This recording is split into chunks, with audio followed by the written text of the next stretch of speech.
American Freedom Radio.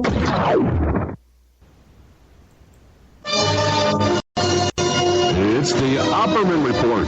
Join digital forensic investigator and PI Ed Opperman for an in-depth discussion of conspiracy theories, strategy of New World Order resistance, high-profile court cases in the news, and interviews with expert guests and authors on these topics and more. It's the Opperman Report. And now, here is investigator Ed Opperman. Okay, welcome to the Opperman Report. I'm your host, private investigator Ed Opperman, and this show is brought to you by none other than pscoco.com, Phoebe Sod's chocolate website. Go to pscoco.com, pscocoa.com, and you get all kinds of silky smooth chocolates, cake mixes, brownie mixes, martini mixes, sauces, all kinds of wonderful stuff there at pscoco.com. And not only that, too, but you can also go into the cocoa business with Phoebe Sod. You can become like her partner, her independent distributor, and you could all be selling this the Chocolate Exchange, formerly Dove Chocolate Discoveries, but now known as the Chocolate Exchange. So you go to pscoco.com, and then you click on the Shop Now button, and it'll take you to the wonderful site with all their menus and all their wonderful chocolates and all kinds of stuff like that. Also, don't forget emailrevealer.com. That's where you can get a copy of my book, How to Become a Successful Private Investigator. I'll autograph the book for you, and I'll mail it to you, ultimately. And then also all kind of services we have for you on there. You want to catch your spouse cheating online, you give us their email address. We trace it back to online dating websites and catch them in the act. Okay. We got today a fascinating guy. He came recommended to us by our buddy over there, a custodian of records. Shout out to my buddy over there. He said, Ed's always been talking about doing a show about Ricky Kasso, the Acid King. And we have Jesse P. Pollack, who wrote the book, The Acid King. I don't think the book is even out yet, but it's on the way out. And he's also the author of another book called Death on the Devil's Teeth, The Strange Murder That Shocked Suburban New Jersey. Great stuff. This is kind of our stuff. People love this kind of stuff. So we have Jesse Pollack on the show. Jesse, are you there? Yes, I'm here. Can you hear me? I hear you really good, yeah. Awesome. Great. That means that this little Samsung microphone I got is getting me my money's worth. Glad to hear it. Oh, yeah. I can hear a pin drop over there. Awesome. So hang on to that pin. I'll be sure not to drop that pin. Not again, please. Too many pins. Hurting my ears. Jesse, tell us about yourself, Jesse. Who is Jesse Pollack? What do we need to know about you? You're the investigator, though. No, I'm just kidding. Basically, where to start, especially coming up with this weird stuff. Yeah. I was born and raised in the Garden State of New Jersey, and for the last 2 decades now, I have been a contributing writer and a correspondent for Weird New Jersey magazine. And even if you do not live in New Jersey or the surrounding area, I cannot highly recommend this magazine enough. Everything from true crime, personalized property, strange history, UFO sightings, cryptozoology. If you're into weird stuff, Weird New Jersey is where it's at. You can get it online. Each issue is about $7, including shipping. And if you live in New Jersey, I think it's pretty much everywhere books are sold. Barnes & Noble has it, Books A Million. Shout out to Vintage Vinyl and Ford's. So, I kind of got my start writing by doing these little articles for the magazine, which I just loved as a reader. And then a few years back, I kind of went down the rabbit hole with a case that Weird New Jersey started reporting on in the late 90s. Somewhere around 1998, the magazine's editors, Mark Moran and Mark Skirman, started getting a series of bizarre anonymous letters. They had recently reported on a patch of woods in central New Jersey known as the Watchung Reservation. And not to sound like too much out of a horror movie or anything, but the Watchung Reservation is a patch of sacred Indian land that is now sort of like a state park. and it's just rife with accounts of ghosts, devil worshippers. There was a very famous suicide that happened there in 1975. So Weird New Jersey started reporting on it, and then all these letters started coming in saying like, oh yeah, you're just scratching the surface. I remember when I was a kid in the 70s, there was a girl who was found dead like a mile or two away, and she was a ritual satanic sacrifice or a witch coven got her. It was always one or the other. So at first the Marks kind of thought it was a bit of an urban legend, like, oh, girl found dead in the woods, Satanists did it. I think every kind of suburban town has a urban legend like that. But then they were publishing these anonymous letters in the weird mail section of the magazine. And then more and more started coming in saying, oh, I remember that too. Her name was Jeanette De Palma, and she was found on an altar. So now the Marks had a name. So they started going back in the newspaper archives, and they eventually found out that, yes, this was a thing. In September 1972, this girl's body was found in a rock quarry. And she was only found because a dog brought home a piece of her arm. So an incredibly eerie start to an already strange case. And long story short, they were never able to find out how she died, who killed her. The best they can figure is she was strangled. And the reports coming from the crime scene at the time were that she was found surrounded by quote-unquote occult objects. So, of course, this is the proto-satanic panic. And the rumor mill went wild. It was front page news for 2 weeks in the New Jersey, New York area. And then with no leads coming up, it just died out. So fast forward 30, 40 years later with Weird New Jersey reporting on it, I said to Mark Moran, I said, hey, have you heard any developments on this since you guys started reporting on it years ago? And he goes, no, we haven't really heard anything. And me, I'm a voracious reader of true crime and history, and it was kind of almost a disappointment to me on a personal level, because I was like, I would really love to know more about this case. I'd love to read a good book about this case, and if no one's written one, I guess we should do it. So Mark and I teamed up, and for 3 years, we hunted down every lead we could, every anonymous piece of mail, every microfilm roll, anything we could get to try and give an answer to this very strange murder. And I think we've come very, very close to it. And the result of that investigation is the book that we released in 2015 called Death on the Devil's Teeth. Yeah, it's interesting. When I looked up Jeanette De Palma, it most of the story here talks about Weird New Jersey magazine and stuff like that in your book.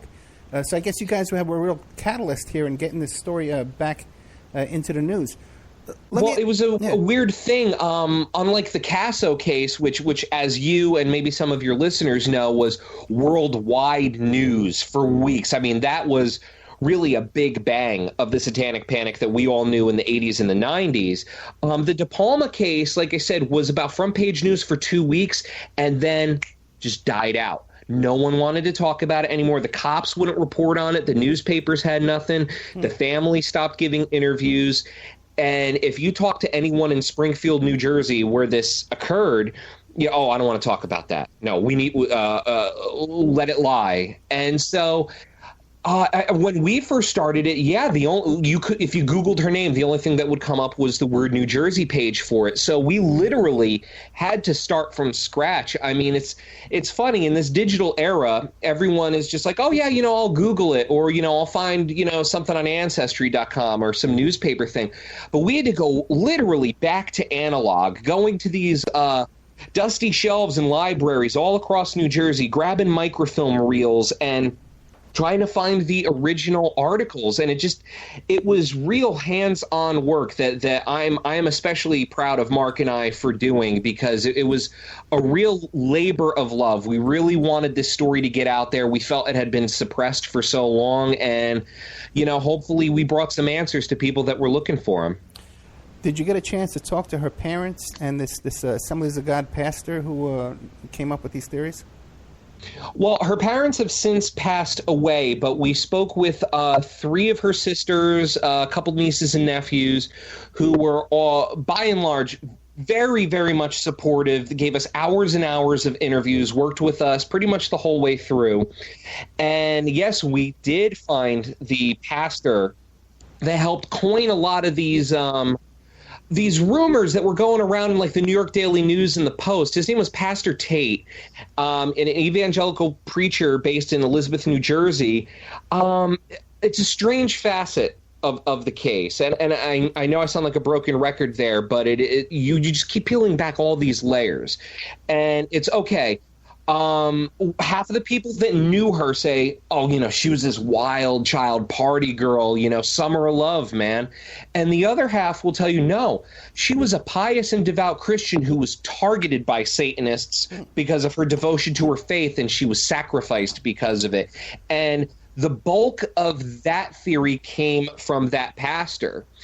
And the very weird thing about that is, when we tracked him down in 2012, he seemed to have very little memory of telling the newspapers that. He did a complete 180 on the phone with Mark and I, saying, oh, no, she was rebellious. She was reading a book on Satanism, and she got caught up in this group meeting up in the Watchung Reservation, which kind of brought everything back full circle. Our knowledge of the case came through these letters about the Watchung Reservation. And now here we have her pastor telling us that she herself was taking part in satanic rituals in that patch of woods. So let alone trying to find out who killed her, trying to find the real Jeanette De Palma became an adventure in and of itself. Now, it says that it was 16 years old, and they only discovered the body because the dog found a piece of the body, an arm. Did her parents report her missing? How long was she reported missing? She was reported missing almost immediately. Jeanette, as you mentioned, she was found on September 19th, 1972, but she'd actually gone missing on August 7th. She left her home that day telling her parents, I'm going to go hop on a train and go see a friend of mine in Berkeley Heights. Well, she never made it to the train station, never made it to her friend's house. She was never seen again. So that night, the parents called the Springfield Police Department and said, our daughter is missing. And they said, yeah, you're going to have to wait 24 hours to file a formal report. She could just be a runaway. So they were shocked. They were horrified. They thought, you report a kid missing, the cops go out and find him right away. But, there was nothing they could do. So they waited the standard 24 hours. They reported her missing the next day. And from the mouths of the retired officers themselves who we interviewed most of the ones that are still alive. And they said, we didn't bother looking for her. She had a reputation as a partier. She was also a teenager. Teenagers just run away. We just did not put the manpower into it. Yeah, also, too, in 1972, you got to remember, the drinking age was 18. So 16-year-olds, I would be in bars at 16, So it was like a whole different world back in those days. How old are you? I am going to be 29 soon. 29 years old? You're a little kid. Okay. Yeah. Okay. So they keep telling me. I don't feel like one, though. I'll fix it with my daughter. This work ages you. Yeah, I know it does. Yeah, because you got a podcast, too, right? Tell me about your podcast real quick, and we'll get back to the story. Well, I host two. Well, I host one and I co-host the other. The first one that I host is called the Devil's Teeth Podcast. If you come away from this interview tonight and you want to read more about this case, but you don't want to wait for the book to be shipped to you, or you don't have a Kindle, go over to Twitter. Go to twitter.com/Devil's Teeth Pod, POD, all one word. And I've got a podcast all about this case. And it's a narrative podcast. I narrate it. And I utilize the interview tapes that myself and Mark Moran recorded throughout the course of our investigation. So the people that were there are telling you the story alongside me. It's almost like an interactive experience. So go over there and listen to that. And I co-host another podcast, which is it's kind of like a satirical I don't want to say lighthearted because it's definitely not safe for work. We're from New Jersey, most of us. We have potty mouths. But it's called Podcast 1289, 1289. And we basically look at the most bizarre UFO reports, conspiracy theories, ghost sightings, cryptids, stuff like that. And we just kind of lampoon them. We tear them to shreds as only a bunch of 20-something nerds can. And you can find us at twitter.com/podcast1289. We talk about everything from Bigfoot to DB Cooper. Excellent. But now with this Devil's Teeth podcast, you have enough content to do a weekly show about just this topic? It started out as weekly, okay. But then bringing everything kind of back to the beginning again. Just as I started it was when I got the phone call to do the Ricky Kasso book. So now it's kind of been intermittent. It's going to start back up again in a few weeks now because I'm actually scheduled to hand in the manuscript in about 3 weeks, actually. God, it's really creeping up on me. Yeah, you better get going on that. Now, I haven't written a word yet. Yeah, why do they call it Devil's Teeth? Is that what this place was called, the Devil's Teeth? Yeah, that's another, and you're going to hear this word a lot. It's another strange aspect of the De Palma case. This girl was found lying on top of a cliff that had been known for at least 50 years as the Devil's Teeth. And the reason why this cliff was known as that is because if you're standing on the other side, the area where she was right up against the cliff edge. So you keep going, it's a straight drop about 40 feet to the quarry floor. Now, if you're standing on that quarry floor and you're looking up at this this cliff, there's a picture of it on the cover of our book. It's chilling. It looks like an upside down skull, and it looked even more like that during the time that she was found, because the rock quarry was owned by the Hudai Materials Company, and they used to deposit their waste rock onto the ridge of this cliff top. So it looked like a row of teeth on top of this upside down skull. It's just one of these weird things. It's like, okay, this girl is found, because a lot of people will say, oh, well, how do you know it was a murder? How do you know she didn't just overdose up there or, commit suicide? And it would just be too coincidentally, she's found on top of this cliff known to locals for decades as the Devil's Teeth, only a mile away from this supposed hotspot of devil worshippers and witch covens. You couldn't make this stuff up. The best Hollywood screenwriter could not come up with this. Now, you said that there were satanic items. What kind of items were found around the body? It depends on who you ask. Okay. We've heard everything from the first officer on the scene told Mark and I that it was a large cross that was made out of tree branches and sticks up by the head of the body, and that the head, which was little more than a skull, she had been laying there during a very, very hot summer for 6 weeks.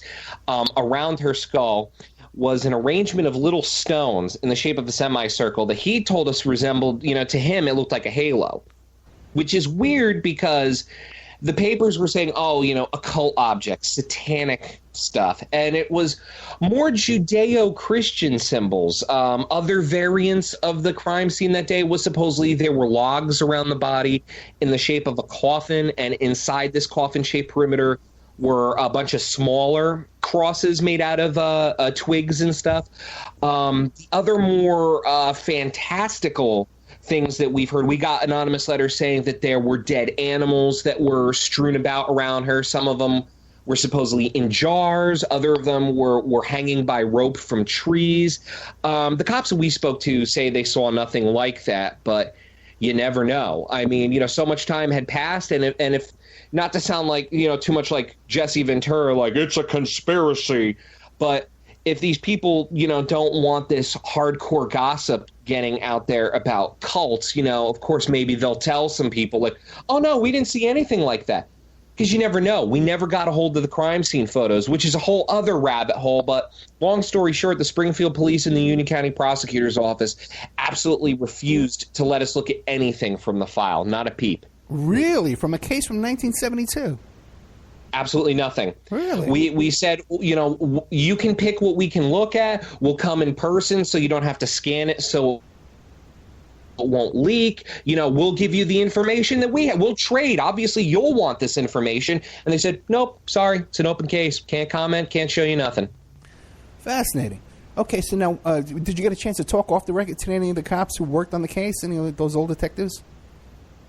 Yeah, we spoke to the officer that was first on the scene, okay. His partner, a couple people in the detective bureau who were not on the scene, but were coordinating with the patrol officer, stuff like that. One of the unfortunate things was the lead detective on the case, a gentleman by the name of Sam Calabrese. He was very dodgy when we asked him, like, hey, we understand you were the lead investigator. Could we interview you on or off the record? And he sent us an email reply saying, yeah, I was the detective. I'll speak to you, but only after you tell me what questions you're going to ask me, and I'm not going to allow you to record it. So we said, okay. It's sometimes when you're working in journalism, you have to do that. And so we sent him a list of the questions along with assurances that we would not record him, asked him when and where he wanted to meet, and he just stopped replying. We kept on him, sending him an email and a letter once every 6 months for the next 2 years until he died, taking whatever he knew about the case with him. It was very frustrating. We were really hoping to talk to him. Now, these rumors of a cult, right? Was this you said you got letters to the magazine there, the Weird New Jersey magazine. Now, were they describing a ragtag bunch of kids, kind of like the Ricky Kasso kind of cult, ragtag acid kids, out there drinking beer and doing wackiness? Or was this more of a organized cult like you hear about with the Son of Sam case where they had millionaires and very powerful people and with the Process Church kind of cult? What kind of cult were they talking about? I think it was somewhere more along the lines of the Ricky Kasso quote-unquote cult in Northport. Basically, because everyone sort of had their own vision of it. We only spoke to one or two people that actually claimed to have seen these people in action. And it's not like that these were BS reports, that these were phantom cult members. The cops were finding stuff in this patch of woods all the time. Bowls of blood, animals torn apart, stuff like this. There were police reports to back this stuff up. It wasn't just suburban panic. But as far as it being anything, shadowy like the Bilderberg group or anything like that, it wasn't that. It was more, I think that they were afraid that the local teenagers had gotten together and formed something along the lines of what the New York Daily News and the New York Post thought that the Knights of the Black Circle were about in the Kasso case, which we'll get to later. Basically, teenage kids, robes, chanting, reading from the Satanic Bible, and sacrificing animals, and ultimately later people. It was kids, but they thought they were organized. And they all told me this was the first time we started locking our doors. I mean, what's scarier to a bunch of middle-aged, average suburban parents than the idea of their children's peers, or worse, their own child, falling hostage to the literal devil and worrying about who are they going to go for next? Are they going to come for me? So it was a shocking time. It was the end of innocence for a lot of people.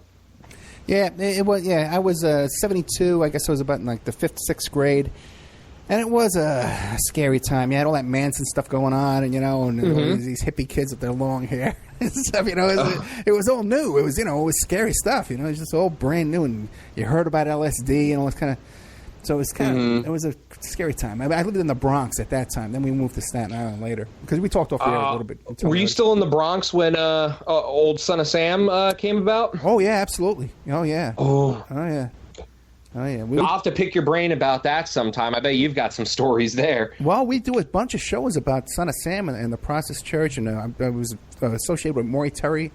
I just had on Mike Cadella. The Ultimate Evil. Yeah. We just had on Mike Cadella, who was the cop who reopened the case, and then they shut him down. They told him to shut down the case. I heard about that, yeah. And it is a very interesting thing, not to go down a whole other tangent with that, but I think the biggest smoking gun in that case, in my opinion, as and I'm not 100% well read on this case, but I know enough about it to go, I think it's very interesting that David Berkowitz does not match any of the witness descriptions of what the son of Sam looked like from the people that survived. Oh, yeah. You look at all those witness sketches, and it looks like 5 different people, and Berkowitz is none of them. Oh yeah. There's a wealth of information in that case. Now, back to this girl here. I got her name here. What's this? Jeanette De Palma. Right now, she must have had like a best friend or a boyfriend or something like that. Were those people contact and talk to? We spoke with her best friend. The best friend was actually the girl she was going to go see that day. Okay. And she is just as confused as the rest. I mean, she said that she was coming over that day. She did mention to us that she knew that Jeanette lied to her parents. Jeanette told her parents that she was going to hop a train over to Berkeley Heights to meet her there. But Gail said, well, she told her parents that not to worry, but she was hitchhiking over.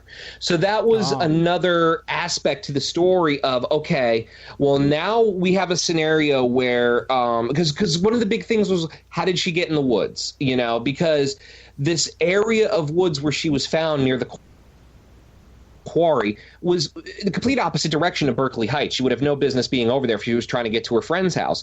So now with the revelation of she was hitchhiking that day, we knew that there was now the possibility that she was picked up by someone with ulterior motives, shall we say. That's interesting. Now, let's say she was picked up in a car hitchhiking, and then the guy drove over to this Devil's Teeth. How far would they have to walk from the nearest parking spot to get over to that location?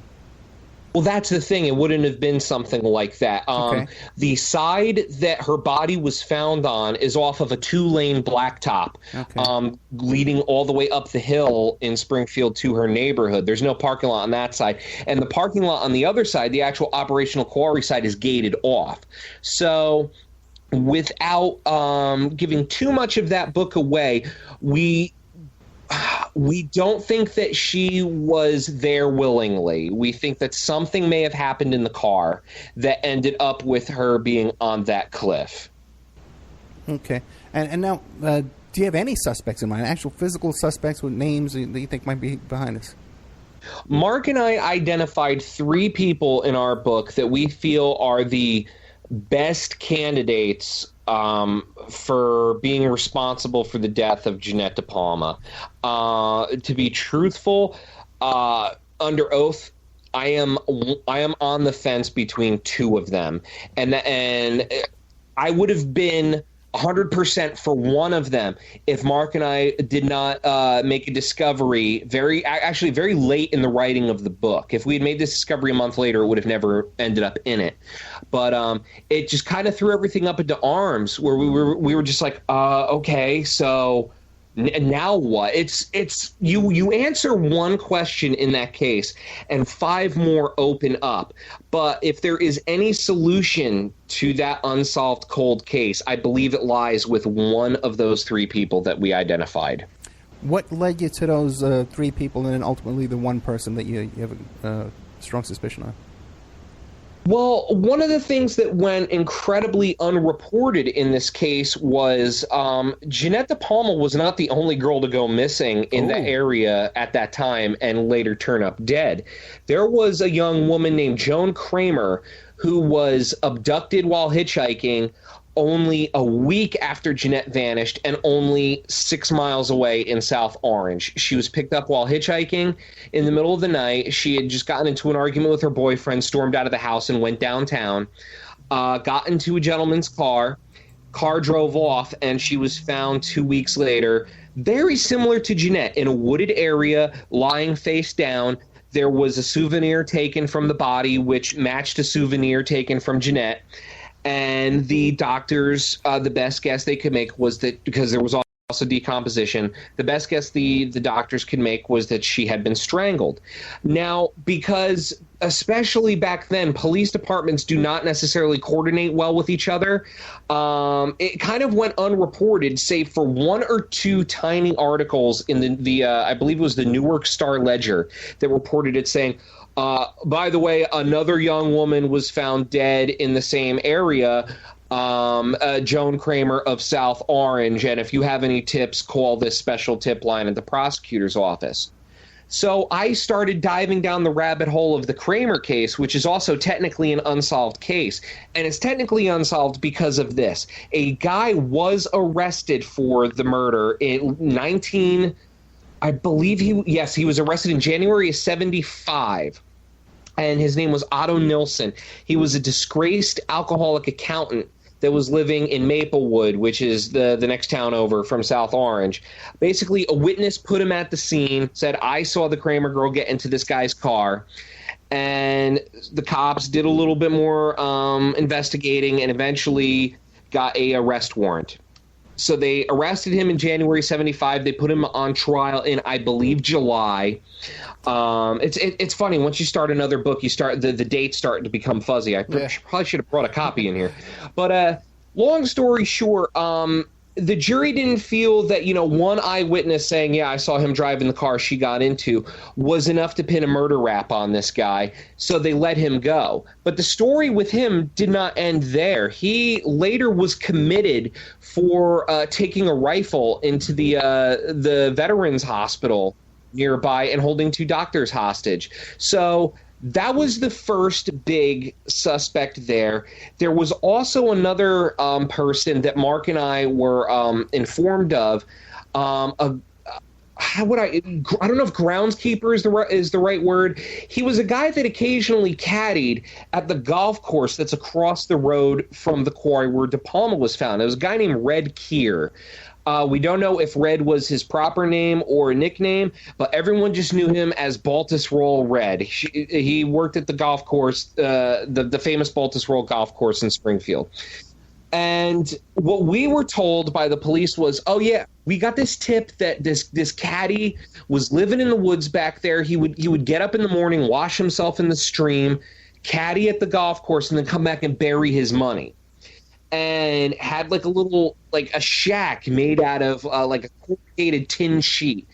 And he was cooking with pots and pans over a fire, stuff like that. Very weird character. And we were told that when the Springfield Police Department was made aware of his existence, that they went back to that area to try and interview him, and they found that his camp had been completely deserted. They interviewed him. They eventually let him go for a very stupid reason that we get into in the book. And we were never able to find him. We think we know what happened to him, but it's kind of hard when you don't even know if that's the guy's real name or the real spelling. It was a very, very difficult avenue to go down, but we exhausted it as best as we could. Oh, yeah. If you're looking for a guy in a tin shack cooking outside over an open fire, that's a good locate for you. That's a nice little skip trace to work on. Now, what about this guy? A ghost, basically. Yeah, well, and plus if it's a common name, God forbid. But unless he has a criminal record. Now, what about this guy Red, this homeless guy? Well, that was the thing with him. We had heard rumors that he supposedly had family down in Georgia. We tried tracking him down there, but unfortunately, Keir is a very, very common name down there. We checked newspaper archives for any mention of him, like if he had gotten picked up by the police or anything like that. We submitted Freedom of Information Act requests to the county cops to see if they ever arrested him on anything. They went ignored. Yeah. It was almost a blind alley with him. I'll put it to you this way. We don't believe that he is still living, and we get into that in the book, which is another strange mystery, more gossip from ex-cops. I mean, that is one of the, I don't want to call it a perk, but it's one of the things that Mark and I get to do with our job that is a very interesting thing. We get to interview a lot of ex-law enforcement officers, and I tell you what, you'll never get a better story from any of them because they're bored. They miss the glory days, and they want to tell you all about the crazy stuff that went down. So we have tapes, hours and hours and hours of the retired investigator on this case, just spilling the beans on all of it, and it was a huge help because if you don't have the case file in front of you, well, guess what? You're going to have to go and make a case file of your own. So you talk to the family, you talk to the cops who originally did it, and you try to piece all of these factions together to try and make a coherent story. Yeah, the book we're talking about is Death on Devil's Teeth, The Strange Murder That Shocked Suburban New Jersey. And it's got great reviews on Amazon. And there's a link. I put the link up on Opperman Report on Facebook and stuff like that. And it already sold a couple of books today. Okay, already sold 4 books before the show even aired. So I saw you. You're doing okay there. All right. Now, I gotta tell you, not to pander or anything, but I have the greatest readers on planet Earth. I have the most supportive friends. The great thing that really gave us a lot of motivation and inertia with writing about the De Palma case was, Mark, Miranda, Mark Skirman of Weird New Jersey, had been writing about this case since 1998, and Miranda and I joined forces in 2012. So you had this reader base. Weird New Jersey has over 100,000 subscribers on Facebook alone. Who knows how many magazine subscriptions? But all of these people were waiting. They had been following the case too. This is arguably the most unsettling thing that they had reported on.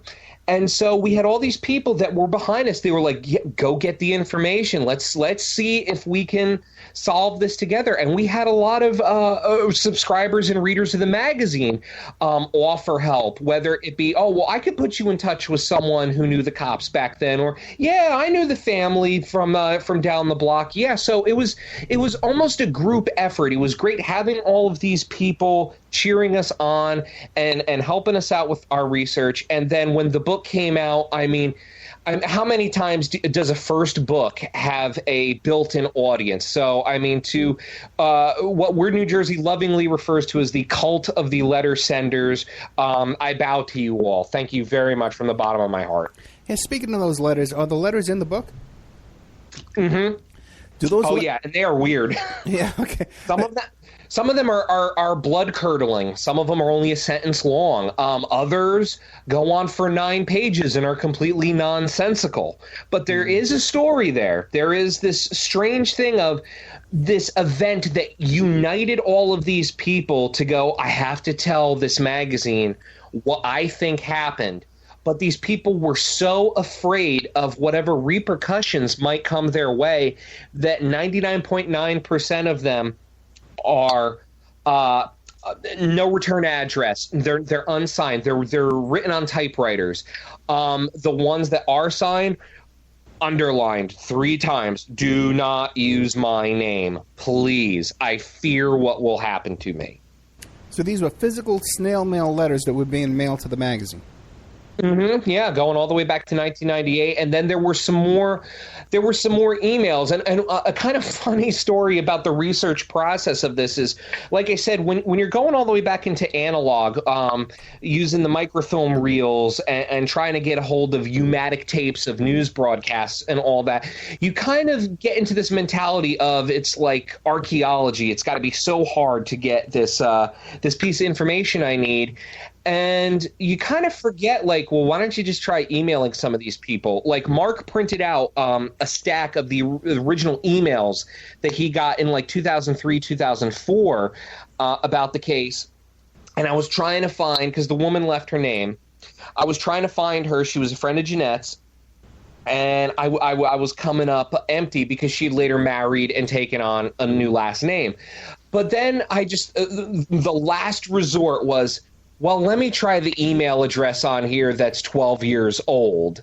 And sure enough, she was still using it. And I got a reply. And it was just one of those things. It was like, who still uses their email address from 12 years ago? But it worked. And that's where a big break in the case came. This person gave us a earth-shattering piece of information that really sets up the last half of the book. With some of these other cases, like that they made a movie about it, The River's Edge, and then even with the Kasso case, that they were conducting tours of the crime scene. The local kids were bringing people to see the body. Were there local kids that were gossiping about this that seemed to have more information than they were letting go public? With the kids, no, not in the De Palma case. People seem to really be sincere when they told us they had no idea what happened to Jeanette for the 6 weeks that she was missing. Most people, Jeanette kind of had a history of running away. There was some turmoil in the family, nothing terribly out of the ordinary. And she had been known to just run away and stay with friends for a week or two. And so when she'd gone missing, the family, for some reason, thought that she was in Manhattan. I guess she had said something at one point like, when I'm done with school, I want to go to New York. So the family went to New York City and posted flyers drove around looking for her. So everyone just kind of assumed, I guess, maybe she ran off with one of her friends or she's in New York or something, which made it all the more shocking when the body was found. As far as anyone actually knowing she was there is a theory that a couple of the retired cops put forth to us that Mark and I honestly don't think is true. A lot of these investigators kind of wrote her off, like I said, as a party girl, and said, maybe she was at this house party and she OD'd on something and the kids panicked and they just took her body there. Which is kind of weird because one, not a single person told us that Jeanette De Palma ever used any kind of hard drug, especially not something that could kill you in one night. And the other thing, too, is of all the places you're going to dump a body, like on top of a 40-foot cliff inside of an active construction site, there are a million other places that they could have put her other than there that would have been easier and she never would have been found. So that whole theory to us fell apart rather quickly. So as far as people knowing she was there, I think the only people that knew she was there is the person that killed her. Could one person have carried the body up there? Was it a bit of a hike, or would it have taken? I'll put it to you this way. I've been to the Devil's Teeth 4 times in the course of writing the book. I am 6'3", over 250. I'm built like a linebacker. I'll put it to you that way. And each time I have tried to scale this hill, because it's a very steep, forget the quarry side. The quarry side is a total vertical drop, so you're not getting up that unless you got a ladder. In fact, the fire department had to get her remains down with a ladder. That's how steep it was. Each time that I went to the Devil's Teeth, despite my build, I've fallen, and I've fallen pretty hard. And I wasn't carrying anything. I was carrying a camera. So the idea of one person just throwing her over their shoulder and scaling to the top of this cliff, I don't think so. And even bringing in more people, a concentrated effort between 2, 3, 4, 5 people, especially at night, there's nothing but trees in this place. No moonlight would have shined through. It's very dark. And I don't think they would have been able to do it. It just makes no sense. It just falls apart pretty quickly. But there's always the 0.001% chance it could have happened. Stranger things have happened, but in my personal opinion, over the 4 years of research I did for this book, I don't think that's what happened. Okay, gotcha. Now back to the letters. Did the letters point to any specific person and actually name a name? Mm-hmm. Oh, yeah. Really? Which presented a problem for the magazine because, there are libel laws. Most of these people that were referred to were still living at the time. And so the marks couldn't print them. There were a couple they printed where the name was redacted. And then the people that wrote the letters would call the office and say, I told you who did it. Why didn't you print it? And, of course, Mark would just say, well, there are libel laws. We're trying to keep the magazine running. But behind the scenes, we were able to use those names and start doing some investigation of our own. And how'd that turn out? That's where suspect number 3 came from. And that is where I'm going to say you'll have to read the book because that's the twist in the book. Okay, the book is Devil. No, it's not Devil. The book is Death on Devil's Teeth, The Strange Murder That Shocked Suburban New Jersey. It's up on Amazon.com. The author's name is Jesse Pollack. Now, did you turn those letters over to the cops? Oh, yeah. The cops actually came knocking for him.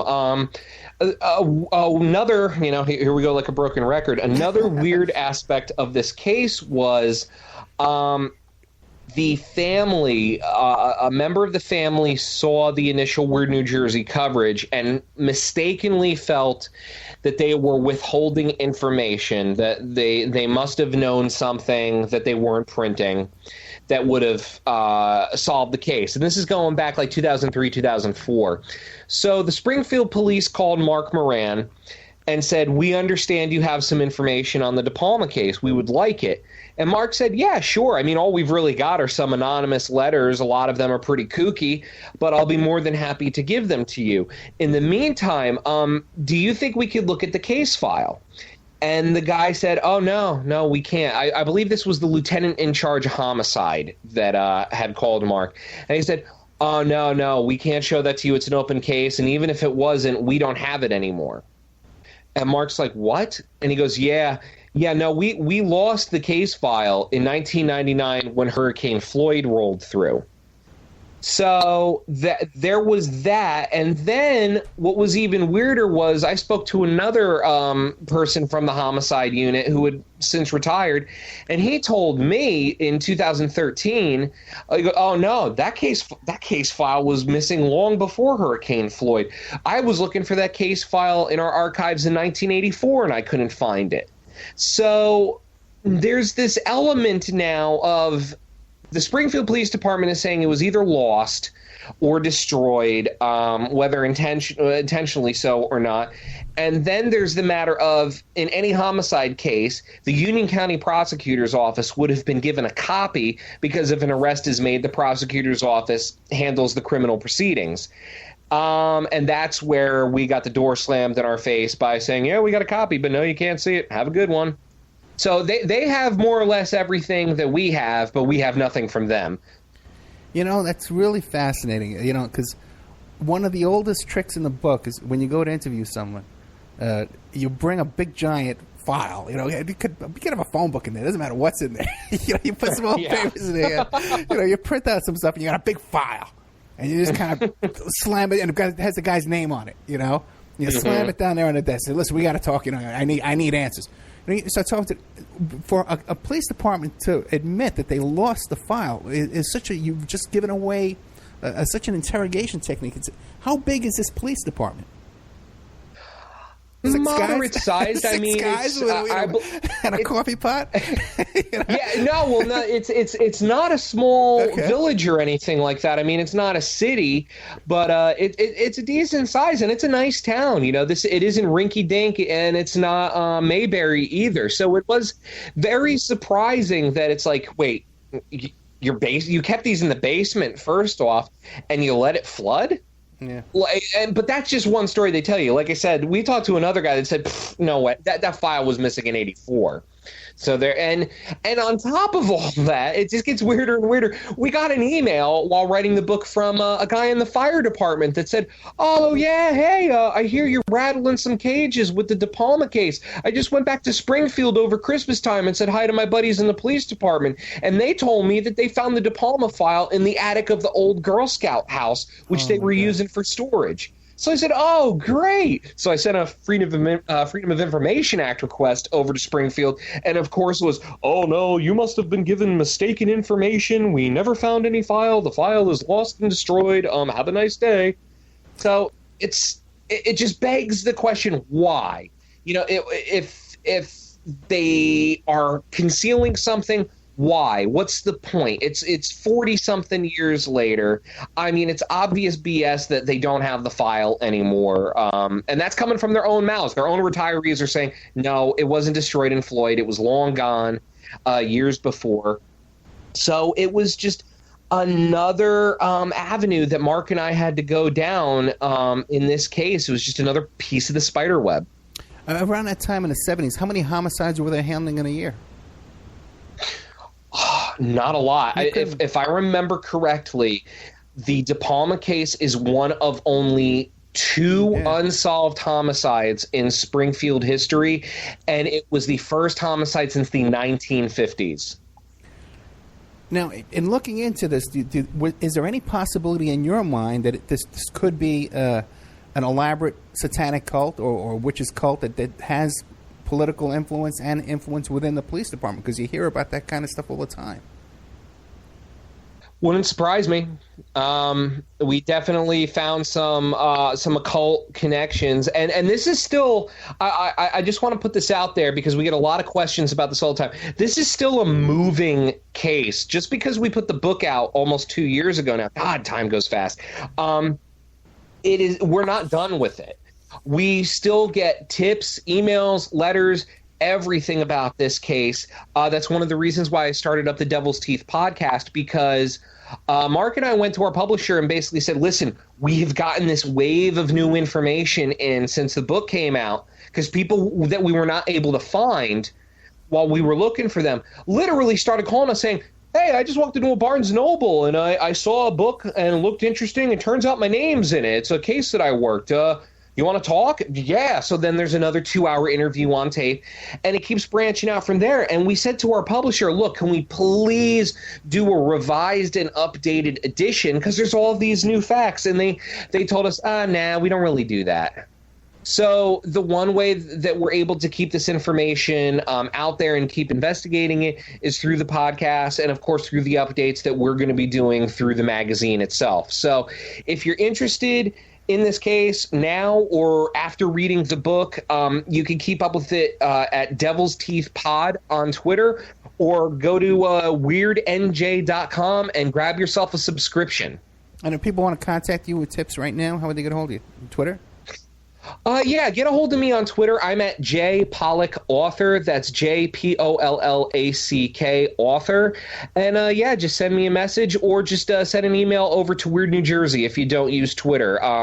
We all forward each other on whatever emails we get related to the case. So if you can't find me on Twitter or you don't use Twitter, just go over to weirdnewjersey.com and hit that contact button. And I'm not sure if I asked you this or if it slipped my mind or what, but I actually just made it to the studio like 5 minutes before the show started because I got pulled over by the cops. I hear you. So I'm still a little distracted, but I made it out alive. Now, these suspects that you came up with, that people named, did you actually get a chance to talk to these people on the phone or meet them in person? No, they all three of them are no longer living. Okay. And one of them we just missed by about 10 months. He died 10 months before we started the book. So not to give too much away, I don't want that to frustrate any potential listeners, because it wasn't too much of a hampering, because let's face it, those guys probably wouldn't have talked to us anyway. But we got documents on them. We interviewed people who knew them and the cops that looked into them when they were reported to them. So it is a very intriguing part of this case that I think, one of the roadblocks we kind of encountered while trying to get this book published was all of the big names turned us down, including my current publisher, Simon & Schuster, basically just because they said, look, it doesn't have an ending. It doesn't have, there's no arrest to end it with. You can't definitively answer it. And we never really, we could kind of see why that was a hindrance to them. But at the same time, the whole reason we went into this is because deep down inside, everyone loves good mystery.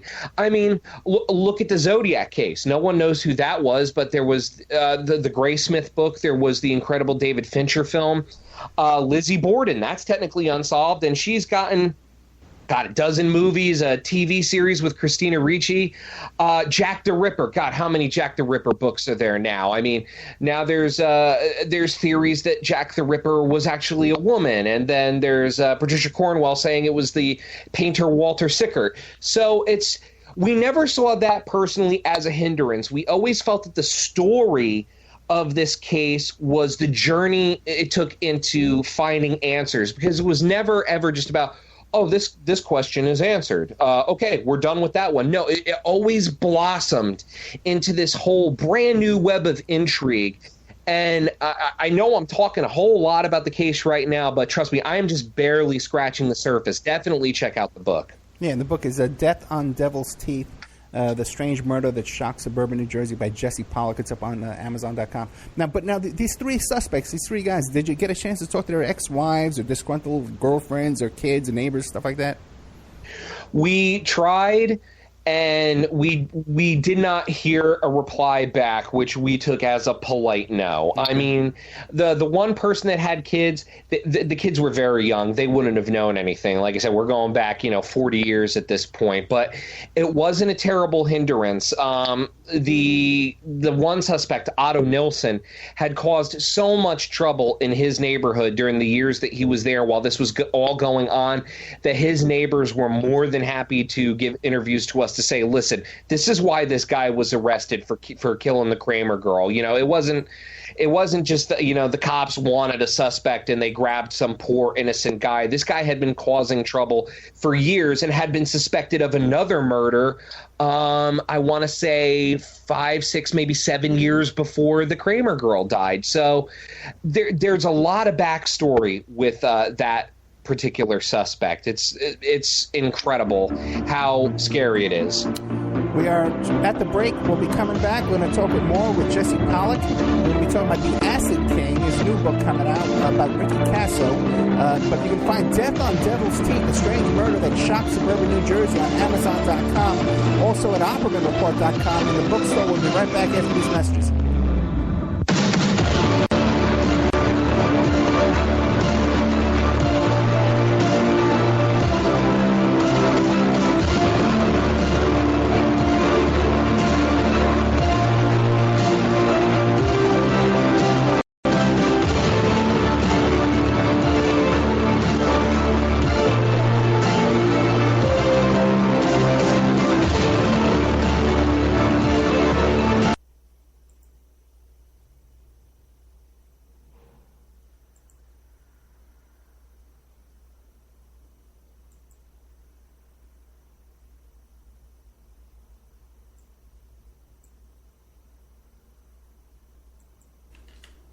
And now a word from our sponsors. Did you know that 30% of all people on online dating websites and personal ads are either married or in a monogamous relationship? 30%. If you suspect that your husband, your wife, your boyfriend, your girlfriend may be cheating online, go to emailrevealer.com. Our online infidelity investigation. You give us their email address, and we can trace it back to online personal ads, dating sites, and social networks. We can even expand the investigation and find them cheating on escort service sites or even porn sites if they're registered to porn sites and swinger sites.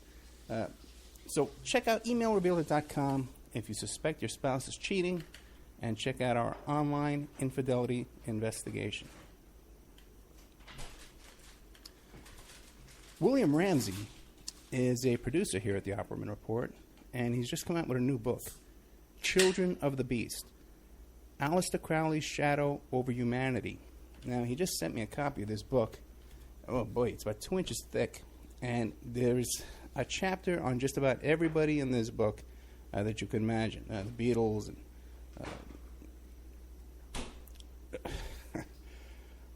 Jack Parsons, everybody's in here. It's incredible. And I definitely recommend this book. There's a bunch of pictures in here, too, of all these people and different chapters and information. Anselm LaVey and people I've never heard of, too. There's a whole bunch in here. JFC Fuller. I don't know who he is. But it's great stuff by our producer here, William Ramsey. So check out Children of the Beast, Aleister Crowley's Shadow Over Humanity. You can find it on Amazon.com, or you could find it in the OppermanReport.com bookstore. We have an urgent bulletin. It seems that the group Strawman is still on the loose. It has been confirmed that Strawman are Canadian, okay, and that authorities are asking people to stay indoors, lock your doors and windows until this group can be dealt with. You could find more information about this group of Canadians, at strawmanmusic.com.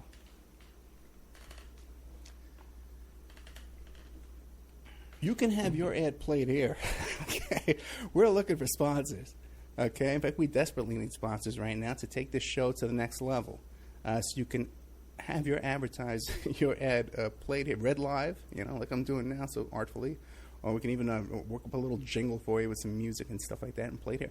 You have no idea how inexpensive it would be to have your ad played on the Opperman Report on 7 stations live Friday night and another 7 stations live on Saturday night, plus replayed every day of the week on different stations, and then archived on YouTube, Spreaker, iHeartRadio, iTunes, and all different kinds of podcasts, Pod This and Podbean, all different kinds of places who archive the show for us.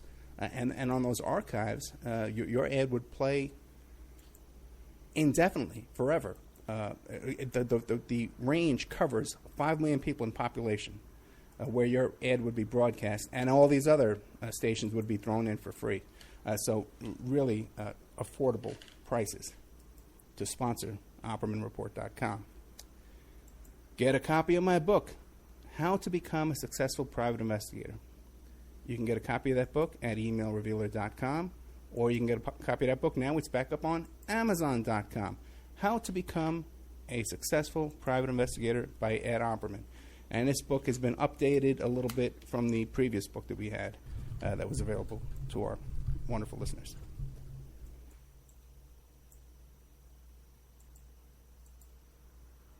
Conspiracy theory, strategy of New World Order resistance, high-profile court cases in the news, and interviews with expert guests and authors on these topics and more.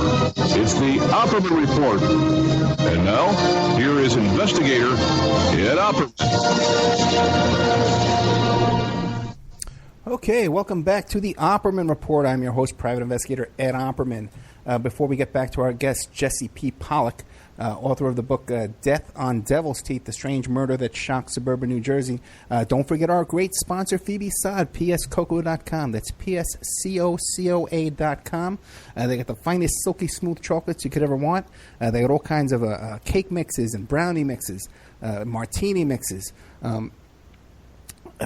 barbecue sauces.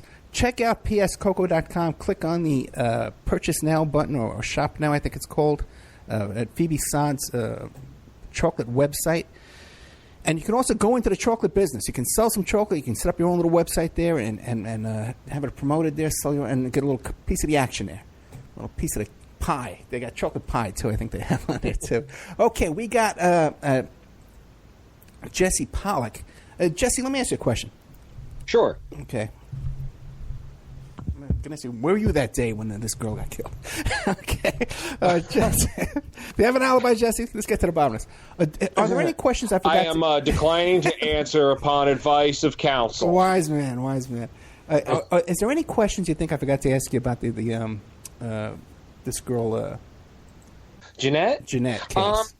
No, I don't think, I think if I give away too much more, I don't think anyone's going to want to go out and read the book. So I will just say about that, like, if you are looking for a true life American mystery that does not reveal its secrets easily and does not, tie everything up in a nice little bow for you, go out and read Death on the Devil's Teeth. It was a life-changing experience. Researching and writing that book, and it's a case that's still being I can't speak for the police, but it's being actively investigated by Mark Moran and myself. It's a real life American nightmare. Definitely go check it out. Now, this other book, it's not out yet, called Acid King. Mm-hmm. And it's about Oh, sorry. No, that was something that it really is a spiritual sequel almost to Death on the Devil's Teeth, because after Devil's Teeth came out, I was approached by Simon & Schuster that said, hey, listen, we're getting ready to start up this new true crime line that's being spearheaded by an author friend of mine, Eve Porenchak. Her book, One Cut, comes out in I believe 2 months already now. It comes out in May, along with Deepwater, the next book in the series, but it's called Simon True. And basically they came to me and said, what do you got? We're looking for something with that kind of teenage nostalgia edge that we're seeing, with stuff like Stranger Things and of the like right now. And I said, well, there was this case that I know about in Long Island in 1984. There was a kid named Ricky Kasso who brutally, and I mean brutally, murdered a friend of his named Gary Lauwers in the woods. And when he was arrested for it, straight up told the cops, yeah, I sacrificed him to the devil. And they said, all right, run with it, go. And so I've spent the last 15, 16 months of my life working on this case. And it is just as confusing and frustrating and horrifying as the De Palma case was, if not more. It's another thing where the greatest Hollywood screenwriter could not come up with how shocking this story really is. And it's really been an eye-opening experience to go back and look at the information. Unlike the De Palma case, I have gotten the majority of the case files for this one. I've spoken to the families of both Ricky and Gary and interviewed the cops that worked the case. So unlike the first one, where I really had to start from scratch as far as documents were concerned, with the Acid King, I have a pile of documents that is probably about 10 inches thick. So now people will remember Kasso because he was wearing an AC/DC T-shirt when he got caught, and he was parading around, hammering it up for the cameras when they were taking him in there. You're not going to forget this kid. He looks a lot like my cousin looked at the time, too. Oh, boy. Yeah, because in 1984 this happened, so this is right in the middle of the kind of wild time that was going on around Long Island with this kind of stuff. So tell us about Ricky Kasso. Tell us about him. Well, I guess to go to the start of this case, Ricky Kasso was, by all accounts, originally your average suburban kid. He was born in March 1967 in Huntington, Long Island. His parents were both school teachers in the Northport School District. The father was a football coach, also coached basketball and I believe wrestling. Very suburban, white bread, white picket fence, upbringing. And then something went drastically wrong around the time he was 11 or 12 years old. Started getting caught up in drugs. He got arrested for burglary when he was in the 8th grade with 5 other kids. Broke into a church at one point, stole all the cash from a collection box, and supposedly stole some of the hosts too, which is weird, because I wonder what he did with those. But definitely just started heading down the wrong path. And a few years after going down that dark road, things got even worse when, by all accounts, he just became obsessed with the idea of being a Satanist. Now, after the murder, the newspapers went wild and claimed that there was a cult on Long Island, but I don't believe that to be the case. The police straight up deny it. They say that whole cult thing was a misunderstanding between their press officer and the newspapers. But he definitely was a person that was seduced by his own idea of the dark side. And he wasn't the only one either. He had friends that were interested in too. There's some accounts that say that Gary Lauwers walked around with a copy of the Satanic Bible in order to kind of show off to Ricky before he was murdered. So there was this culture of teenage rebellion in the late 70s, early 80s on Long Island where, kids as young as 10 or 11 were dropping acid, smoking angel dust, and walking around saying, yeah, I'm a Satanist, to scare people. And you throw that in with the panic that was already going on against. And it's kind of hilarious to think of it now, but I mean, you'll remember this. Back then, parents were terrified that Dungeons and Dragons were going to turn their kids into Satanists. So these kids were going out of their way to be the scariest thing that they could be to their parents. And I saw it as like raising a fist to society in general. So this all was already brewing. It had been a long time coming, and it culminated in April of 1984 when Ricky passed out at a party that he was attending with a bunch of his friends, Gary Lauwers included. And Gary, who was known to be kind of a pickpocket around town, reached into Ricky's pocket and stole 10 bags of angel dust from him. He thought no one was watching him. He was wrong. Word quickly got back to Ricky. Ricky gave him a pretty good beating and said, where's my angel dust? He had 5 bags of it. He said that he had smoked the other 5, but that he would get him, the value of it, the $50 that he owed towards it, which he did. It took him a while, but he eventually paid it back. And by late June, Gary Lauwers thought that everything was fine between he and Ricky. And Ricky definitely made it seem that way to everyone around them, too. On the night of June 19th, it was erroneously reported as June 16th, but through my investigation, I found out it was actually the 19th. Everyone got together downtown. School was ending. There's a park at the end of Main Street in Northport. There's a gazebo there, a child's playground, which was quickly taken over by the quote-unquote dirtbag teenagers in Northport. And they all just convened down there. They're smoking angel dust, dropping acid, boozing it up. And Ricky, along with 2 of his friends, Jimmy Troiano and Albert Quinones, said to Gary, hey, why don't you come up to Aztecia Woods with us and party? Now, Aztecia Woods had a long history. It was kind of like the Watchung Reservation in the De Palma case. It was this large patch of woods on the southeast corner of Northport that had a bit of a weird history to it because... And here's the thing, no one will give you a definitive answer on where these things came from, but there were structures that were in the woods. There was like a half-completed church in there. There was, I think, like a weird sort of bread oven, like old-school bread oven that was left in there. But basically, these structures that kids would hang out in. And there are 3 different stories, but they all revolve around an idea of some strange preacher coming to Northport either in the 1920s, the 1950s, or the 1970s, setting up shop, and then leaving before he finished building the church. And then, of course, all the little stoner kids in town took over the woods, and now they had a place to hang out in. You know what I mean? It beat the rain. So... there were rumors going all the way back to the 1960s that a few high school seniors at Northport High School had put a witches' coven together and they were meeting in these structures in Aztecia.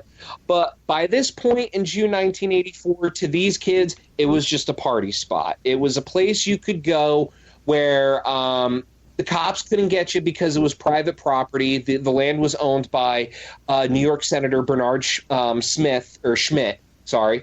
And it was secluded enough where you could start a fire in there and no one would really see it. You could play your boombox and no one would really hear it.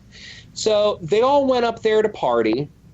And at some point during the night, a fight broke out. Gary Lauwers was stabbed to death. And according to Ricky, Jimmy, and Albert in all of their statements when they were later arrested for this, during the course of the stabbing, Ricky Kasso made Gary Lauwers proclaim his love for Satan. He said, "Say I love you, Satan," while stabbing him. And at first, Gary defiantly, to his credit, looked his killer in the eye and said, "No, I love my mother." Mm-hmm. And Ricky just would not, he would not let up. Say you love Satan. Say I love you, Satan. Until finally Gary said it, and he died shortly afterwards. They covered him with leaves and branches and went home, washed their bloody clothing off, and resumed life as normal. And one of the tragic things about this case is Gary Lauwers was never reported missing. He was kind of a street kid, like Kasso was. He had the word that the term that was used by the police and everyone else was this kid had run away so many times before that the parents never even thought to report him missing. And here's where now. one might say, oh, goofy drug kids in Long Island killed themselves over drugs. It happens all the time. What's so important about that? Well, I think the thing that really shocks people about this case is for 2 weeks after the murder, Kasso and Troiano were leading almost daily tours to the body. When people would ask them, hey, where's Gary, man? I haven't seen Gary in a while. They would tell them straight up, oh, we killed him. Oh, no way. Oh, yeah, you want to see the body? And he would lead these kids into his Takia Woods and show them Gary Lauwers' rotting corpse and say, I sacrificed him to the devil. And not a single person that was shown the remains called the police or told an adult. It was a combination of this code of silence among these kids in Northport. You don't rat on your friend. And there was also this fear that Ricky might come after them, or the cops might even try to pin it on them. So no one told anyone anything until July 1st. Troiano met up with a girlfriend to go see a movie, and the girlfriend brought along a friend of hers who said, hey, have you seen Ricky around lately? And Jimmy said, oh, yeah, he and I just killed a guy, Gary Lauwers. And just like everyone else, she thought that he was making it up until he said, yeah, you want to go see the body? And she said, no, of course not. So she went home and called Gary's mother and said, hey, is Gary there? And she said, no, we haven't seen Gary in almost 3 weeks. So that's when she called the police. It took 3 days, but the police eventually found the body. And then they found Kasso and Troiano sleeping in a car.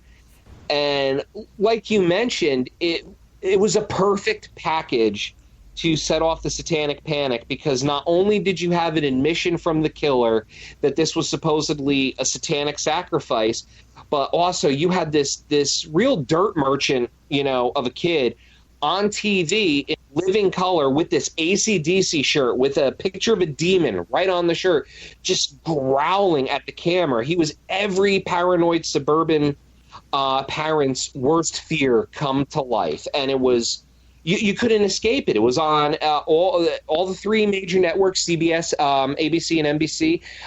It was front page news on the Daily News and the Post every day for 10 days running. I believe the only thing that knocked it off the front page was the McDonald's shooting that year, which at the time was the largest mass shooting on American soil.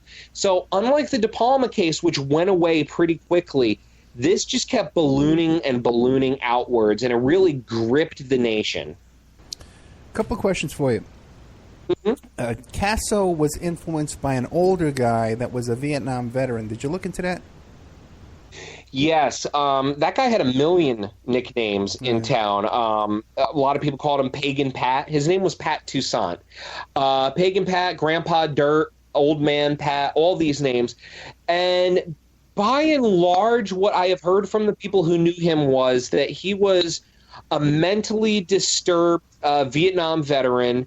He was about 40 years old, that hung around downtown in Northport and just hung around all these teenage kids in the park. He would sell his Librium to them, which I believe is a medication that you use to calm down the DTs when you're trying to get off booze. It has a kind of an opioid effect. He was also selling a variety of other drugs, mainly prescription stuff he was getting through the VA hospital, but he was your all-around generic bad influence on these kids. And how it corresponded with Ricky is supposedly he was possibly the person that introduced Ricky Kasso to the Satanic Bible. Right. Where is he today? Is he dead now or what? Probably, right? Yes, he actually committed suicide in the months right after this whole thing blew up. There were a lot of conspiracy theories going around that he may have been up there that night. It was actually kind of interesting, how recollections get molded together in people's brains. I talked to a couple of Ricky's friends that were like, oh, we think that he may have actually killed Pat too, that he pushed Pat in front of the train. And then I have to kind of awkwardly remind them, it's like, well, Pat didn't die until 5 months after Ricky died. And then it's like, oh, okay. But it just shows the kind of fear, the shockwave that it left behind. You know, it wasn't just, you know, so much that it was this horrible murder, but the element of fear, the fear that he instilled in these people was so much so that 32, 33 years later, people are still like, well, I think he may have gotten one other person. It wasn't out of their frame of mind to suspect that. But by and large, I have heard that this guy was this, you know, it's unfortunate. There was a large drug problem in Northport. There was a big problem with alcoholic and drug addicted veterans with the VA hospital that was built there. And unfortunately, these two forces combined. And if he did not introduce Ricky Kasso to Satanism, he fanned the flames of it. Interesting too that in that time, because you know I have a daughter right now who's 17 years old. You know. And just to think how these three kids could murder somebody, come home, they had to have blood on them. Their clothing had to have blood on it. But, you know, how could the parents not notice this or It was very, very late at night. They didn't leave the woods until about 3 a.m, so they walked back to Albert Quinonez's house, and Ricky and Jimmy each took showers, and they threw out the bloody clothes in a neighbor's trash can, and Albert lent them a shirt, and they just went back downtown where kids were still hanging out and partying at 4 or 5 in the morning. Just like nothing ever happened. Incredible. It was nothing to these kids. It's just such a different world back in those days. Now, Troiano and Quinonez, there's varying versions of the story where either they were holding Gary or they weren't holding Gary. And what did you come up with? You know, I don't think anyone will ever know what happened there that night because the two of them have told such differing stories. There were 2 separate confessions that were taken from Jimmy on the day that he was arrested. One of them he's very innocent in. The other one, not so much. Albert Quinonez, in exchange for immunity, gave the police a confession that said that Jimmy held Gary down while Ricky stabbed, but then surprised everyone during the trial by tearfully breaking down and saying, no, Jimmy didn't do it, but I ran up and kicked Gary in the face while he was being stabbed. So unfortunately, who knows at this point? Does it change the outcome? Probably not, but it's horrifying to think of. It's just the absolute callousness shown towards someone that, I mean, Ricky had known this kid since 2nd grade. The two of them were on the same Little League team together. And it all came, you know, if you take one side of it, it all came down to $50 of drug money. And he snuffed his friend's life out. There's also the whole satanic element. Like I said, the newspapers quickly latched on to this idea of a satanic cult operating in Northport, New York. And the way that happened basically was a press release was prepared after the arrest that just whoever wrote it just took it upon themselves to say Ricky Kasso is a member of a satanic cult that performs rituals to honor the devil. Ricky Kasso did perform rituals to honor the devil. He actually went to the Amityville Horror House on Walpurgisnacht 2 months before the murder and performed a ritual outside there.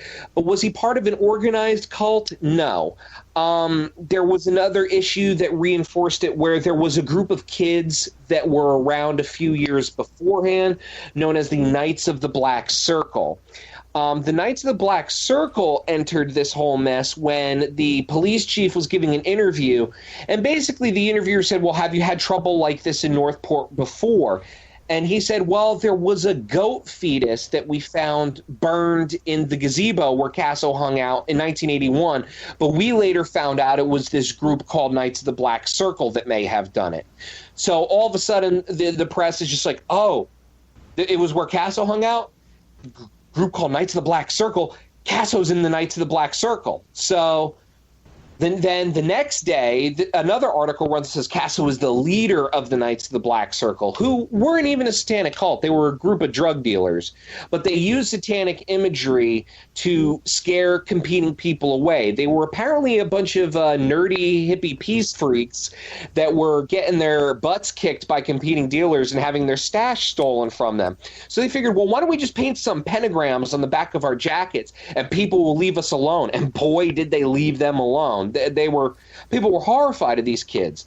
But then the tables kind of got turned on them when, just because of a total error in reporting, the Daily News and the New York Post were telling the country, these kids are the satanic cult that killed Gary Lauwers. So these guys, I don't want to be to pour them or anything, but they had to go into hiding, and the Daily News and the Post never corrected this. So this idea of Ricky Kasso being this teenage satanic cult leader just flew out into the ether, and it really stuck. Now, that's not to say that Ricky Kasso was not a Satanist. We know that he did walk around with a copy of the Satanic Bible, and a very chilling revelation that came to me recently was there was a reporter that went to Northport in the wake of this all happening by the name of David Breskin.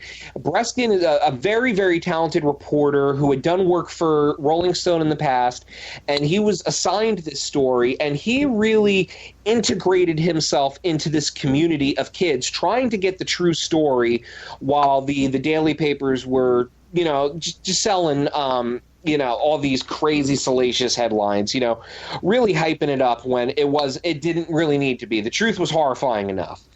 But basically, Breskin gave me his tapes that he recorded, all of the 44 hours worth of interviews, and then gave me access to his notebooks.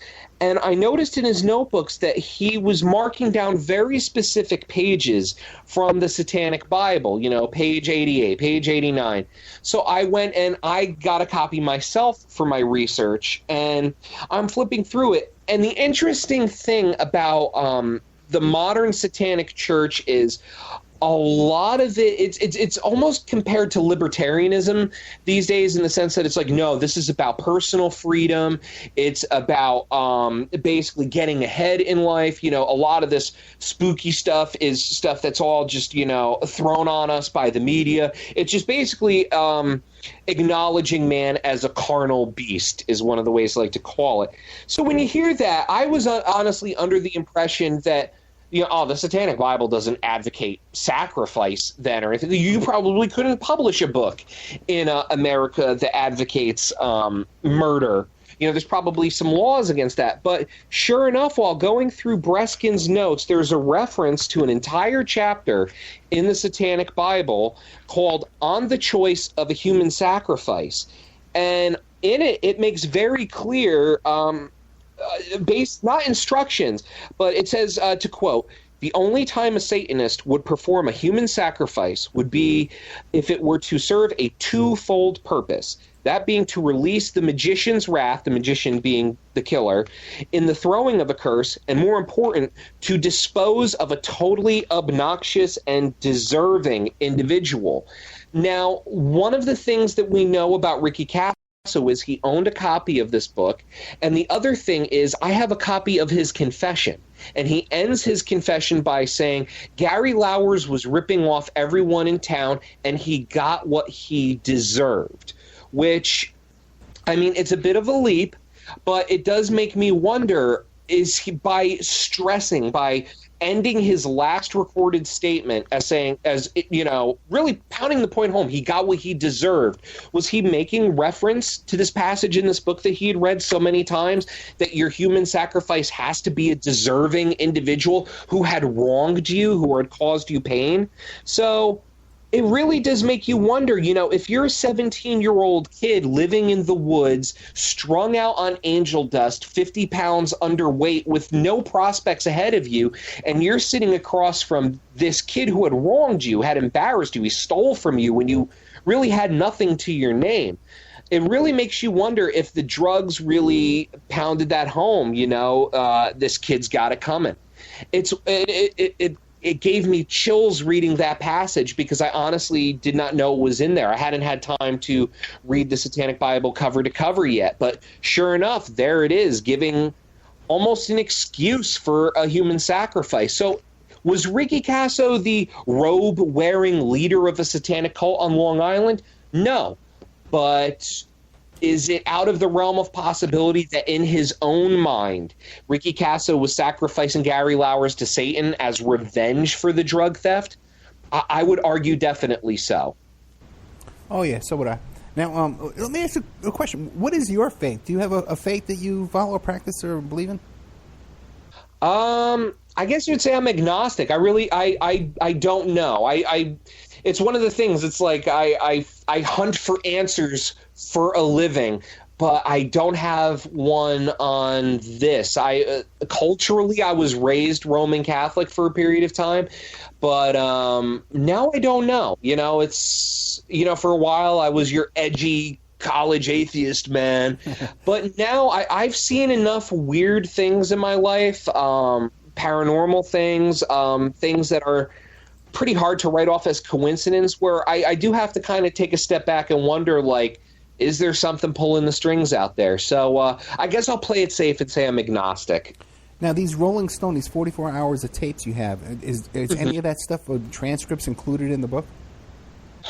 I used them as a way to, because it's incredible listening to them. They were really highly regarded as, the holy grail of this case. So much so that when Troiano went on trial, his lawyer, Eric Nyberg, who later became famous for the Amy Fisher case, the Long Island Lolita, sure. He subpoenaed Breskin for these tapes and lost. Like, these were very highly desired, and they were never made public. They were used to make I think it's a 7 or 8 page article in Rolling Stone. Go to David Breskin's website if you want to read something before the Acid King comes out, which is possibly the most reliable piece of reporting on this case. Go to davidbreskin.com, BRESKIN, and search for Kids in the Dark, which is the name of his article. Like I said, he spent several weeks in Northport living amongst these teenagers, collecting 44 hours interview tape, including from Quinones, a absolutely chilling description of the murder. And basically, I got him to send them to me. I digitized them. They had never been digitally preserved before. And listening to them was almost like theater of the mind, because he almost never turned the tape recorder off. And it's from beginning to end. So it's almost like hearing a radio play of him going and meeting all these people. And it was kind of, for lack of a better word, trippy to hear, because half of the people he spoke to, I spoke to before I got the tapes as 45 to 50-year-old adults. So it's like, oh, there's a young version of that guy. Wow, his voice changed. So I was able to utilize, because there was just so much on the tapes, I was able to utilize them into creating and crafting these scenes in the book. Like, nothing is invented. No dialogue is invented. But I was able to use the tapes as a way to show, like, he went here, this is who he spoke to, and this is what happened. And you really, really get a sense of what it was like to be up against the impossible in a town that did not want to talk about this. The kids were hiding. A lot of them were gag orders from lawyers and cops, and it just shows that this guy persevered and was able to get the closest thing to the true story out there in 1984. I tell you, it's funny the way you said it a couple of times, that the Rolling Stone reporter was living amongst these teenagers. Almost like it's an African tribe, like this pygmy tribe in Africa is living amongst. You would laugh, but you would have to hear these tapes because it is exactly like that. There is a code amongst these kids.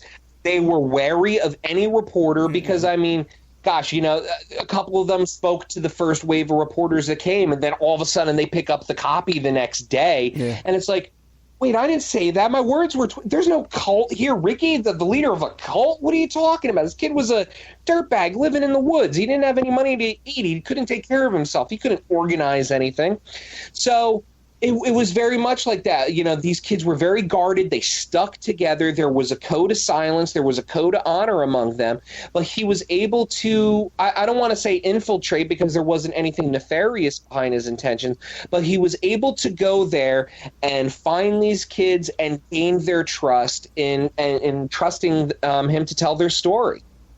And most of them to this day say, he was the only one that did a good job. He was the only one that didn't lie. He didn't put words in our mouth. And it was the closest thing out there to the truth. The book that came out in 1987, however, is a completely other story that's just, it put a bad taste in my mouth reading it. Now, Triano and Quinones, okay, did you, because Triano is giving interviews now today. Have you talked to either of these people? Triano is actually in jail right now on really? a charge for, in 2004, he held up a CVS pharmacy in Maine. He took his stepkid's bicycle and rode over to a CVS with a cap gun in his hand and forced the pharmacist to give him a whole bunch of OxyContin and I believe fentanyl patches. And he was busted right away in the parking lot. So he's in jail right now on that. Quinones, I did contact. Quinones refused to speak with me unless I paid him and assured him that there was a movie deal attached. So that did not happen. Very interesting. Okay, now Quinones got a deal. He went in, he got busted right away. They brought him in and he gave a confession and he agreed to testify against the other two guys, right? Mm-hmm. Then we have Ricky commit suicide. Yes, Ricky hung himself with a prison bed sheet only 8 or 9 hours after being transferred into the Suffolk County Jail in Riverhead. He left no suicide note, gave no indications that he was going to do it. In fact, one of the most shocking things when you really start reading deep into this case is you realize that he was interviewed right away by a prison psychologist, a guy by the name of Dr. Richard Dachau. And Dachau interviewed both Ricky and Jimmy back to back and determined that Ricky was fine. He was cool, calm, collected. He was not lashing out. His thoughts were coherent, grounded in reality. He asked to see the drug counselor because he wanted to get himself clean in jail. So he said, okay, he's fine. And then Triano, he said, oh, this guy's suicidal. Triano was in a fetal position on the bench in the holding pen, wouldn't make eye contact, was in despair, saying his life was over, his life was ruined by all this. So he ordered him to the sick bay immediately for a 24-hour suicide watch. And, you know, I can't fault the guy because the guy was tricked. Ricky had tricked doctors before, but, yeah, they got the wrong one. Now, were you able to talk to Triano? No, he's in jail right now. I was not able to get a hold of him. Okay. And the people that were close to him in Northport all told me, this is not a guy you want having your address, and he's probably not going to give you the truth anyway. So I took their word on it. But I do have access to interviews that he gave several interviews to the newspaper after the trial was over. And there is a filmed interview between him and Peter Filardi, a filmmaker who made an unreleased film in the late 1990s, early 2000s called Ricky Six. It wasn't released because I believe the story is the bank that was financing the film went under. So now the film is stuck in perpetual, like, legal limbo. Like, the entity that owns it is no longer a thing. So, but you can watch the master print of it up on YouTube. Just type in Ricky Six. I think even if you just type in Ricky Kasso, it comes up. But he had directed that, and he was also involved in a Discovery Channel documentary at the same time called Satan in the Suburbs. And during the production of that, Triano was interviewed extensively, so I have his interviews from that documentary, in addition to a 10-minute one that he does with Peter Filardi. And it's kind of chilling. At the end of it, Filardi asks him, like, is there anything that you wish you could say to Ricky now? And he just goes, you know, Hope you said your prayers before you hung up. It's just this total nihilism towards each other that these kids had. There was really no honor among them. There was no regard for human life. It's chilling. Forget the Satan stuff. I mean, even without the Satan stuff, it's brutal. And then you realize it's like these kids were all under 18. This wasn't a ghetto where you imagine violent crime to happen all the time because of the sensational reporting of the media. This was, beautiful Northport. Hey, Jack Kerouac is from here. We're this wonderful, liberal, artsy-fartsy community, with our nice schools and our beautiful marina. And what these kids did instantly turned it into Satantown, USA. Now, Toronto stood trial. Mm-hmm. And he was found not guilty. Yeah, Nyberg, to his credit, found an incredible defense. The way that he explained it to me when I interviewed him last year was, he goes, I met him for the first time, and he told me an incredibly believable, solid story about what happened that night. And then I met up with him again, and he told me a second, completely credible and agreeable story, but it was 100% different from the last one. Wow. He did this a third time. And I said, you know what? I need to get him released from the jail so I can bring him back to his Takia Woods, to the murder site, and maybe that will trigger his proper memory of what happened. The judge signed off on it and said, sure, this is important. So brought him back to the crime scene, and according to Nyberg, Jimmy gave him a fourth completely believable story, but was 100% different from the previous three. So he said, Jimmy, we got a problem here. You've told me 4 completely different stories. And he said, well, Mr. Nyberg, when you're on PCP and acid and the stars are shooting across the sky and the trees are changing colors, it's hard to remember what happened that night. And a light bulb went off in Nyberg's head, and he said, that's our defense. The kids had no idea what they were doing. None of the testimony is reliable. Kasso's, Troiano's, Quinonez's, none of them, because they were out of their mind on drugs. How do we know what really happened that night? How do we know who held who down? How do we know who stabbed who? And he made his case to the jury, and the jury said he's right.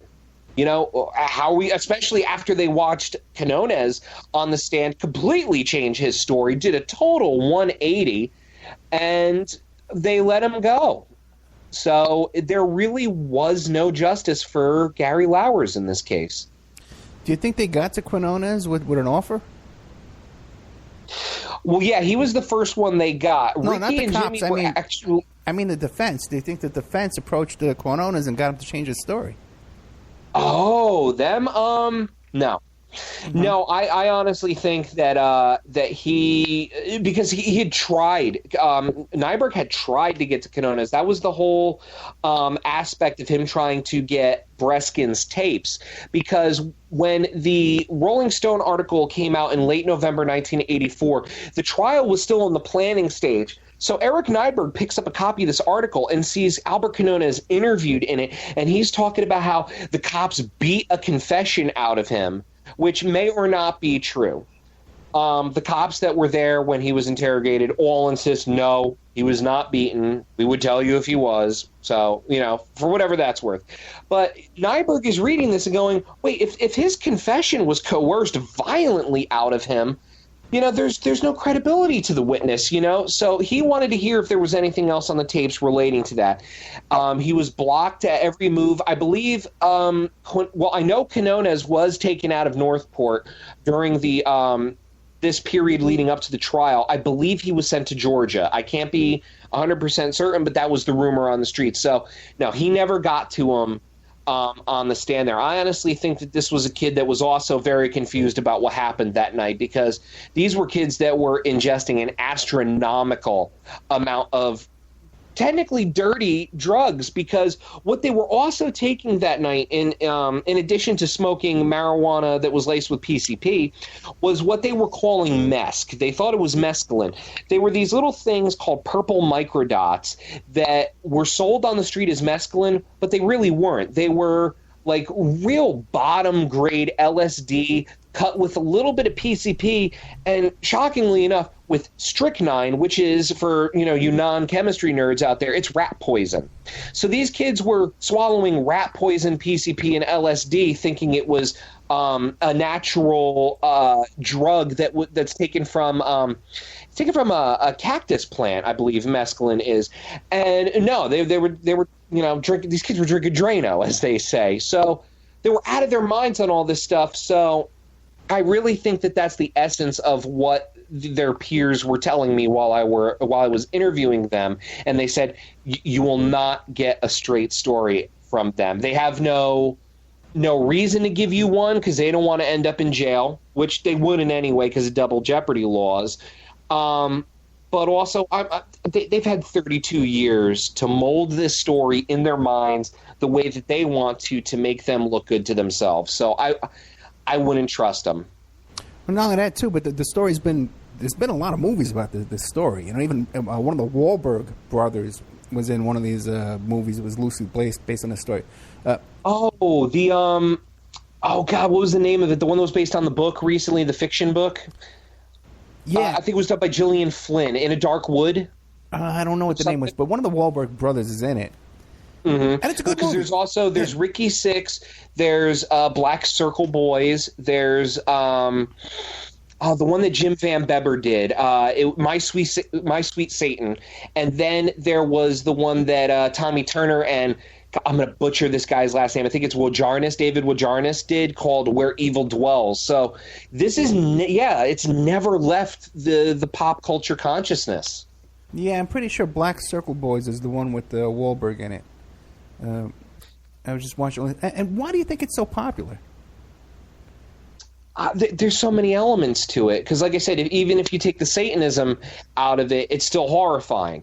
If you take the murder out of it, a group of kids being seduced by Satan is still horrifying. Then, even if you take the drugs out of it and all that stuff, it's like, well, I can excuse, someone flipping out on PCP and murdering someone. I mean, you can see that. I mean, look at all the urban legends we heard growing up about, oh, yeah, man, I knew a guy, he took PCP and he cut his face off and fed it to his dogs, man. It was crazy.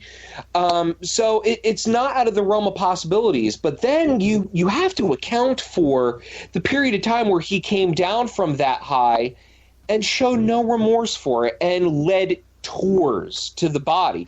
And so much so that people think that it's River's Edge was based on this case, which it wasn't. It was based on the Conrad case a couple of years later. But I think people just can't wrap their heads around it, and that's why it's immediately appealing to them. And also, like I said, it is kind of the perfect package. You have all of these really spooky circumstances of the case, and then you have accompanying it one of the most striking images in all of pop culture. You have the photograph that Tony Jerome took of Ricky Kasso walking into his arraignment, and his eyes are burning a hole into your soul. He's got the AC/DC shirt on. He's sneering at the camera. I mean, to me, it's as iconic as the photograph of Oswald holding the rifle in the communist newspapers in the backyard. It's just, I mean, that summer in 1984, you couldn't pick up a newspaper without seeing that image, and it's striking, it's shocking, it's horrifying, and it's all real. Did you talk to any of the kids now grown up who went on that tour, or what about the Rolling Stone guy? Did he talk to any of those kids that went on the tours of the body? Yeah, he spoke with at least two of them who are quoted in the Kids in the Dark story. I briefly spoke with one of them who was not happy to hear that this case is still being written about. He really wants the story to go away because he got his act together, so I can't fault him for that. I spoke to another guy who was the one that was brought up to the body when Ricky and Jimmy decided they wanted to bury it. And he told me an absolutely chilling story because at the time, I had not made this discovery in Breskin's notebooks about the Satanic Bible and how that may have influenced Ricky. Because everyone always says, oh, the Satanic Bible was an influence, but no one ever points to a specific passage. And this was the first time that I found something where, oh my God, yeah, This is completely advocating everything that he did, and there's a word that appears in here that also appears in the confession. So before that, I was kind of the mind that, the Satan thing was exaggerated by the media. This was just a drug thing. And I said that to this guy because, I mean, that is one of the ways that I get people to talk to me. I'm not being deceptive. I'm saying, look, I understand that the media has sensationalized this before, but I'm not trying to do that. From what I understand, this was a drug murder. This wasn't about Satan, and I just want to write the truth.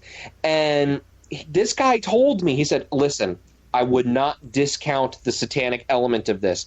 I will tell you right now, I stood next to the body of Gary Lauwers in Aztecia Woods with Ricky and Jimmy, and they both looked at me and said, Gary is in hell now because we made him say he loved Satan before he died. And the hairs on the back of my neck stood up. It wasn't enough to take this kid's life away from him. They had to send him to hell too. Amazing. Now, did Ricky tell... Because in these movies, and almost in every movie, they say that Ricky told Triano he was going to kill himself there in prison. What did you find out about that? According to the jailhouse psychologist that spoke to both of them, he said after the suicide, he went and asked Jimmy, did he tell you he was going to do this? And Jimmy allegedly told him, yeah, he said he might do it if it looked like the trial was going to go on long, but I didn't think he was going to do it this quick.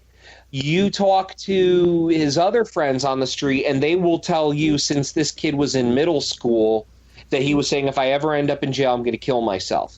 Now, however much of that is hindsight being 2020, of course, we'll never know. But it is something that I've heard from over a dozen people that supposedly this kid knew from a very young age that he was possibly heading down the wrong path, and that if he ever did something that would land him with serious jail time, he was going to take the easy way out. Just imagine, living your life that way, with that kind of concept in your mind, you have a suicide plan in your head because, you have a plan that you're going to wind up in prison somehow. Just a life, several 17-year-old lives, just down the drain. Now, we only got about 5 minutes left. Are there any questions you think I've forgotten to ask you that are important for this?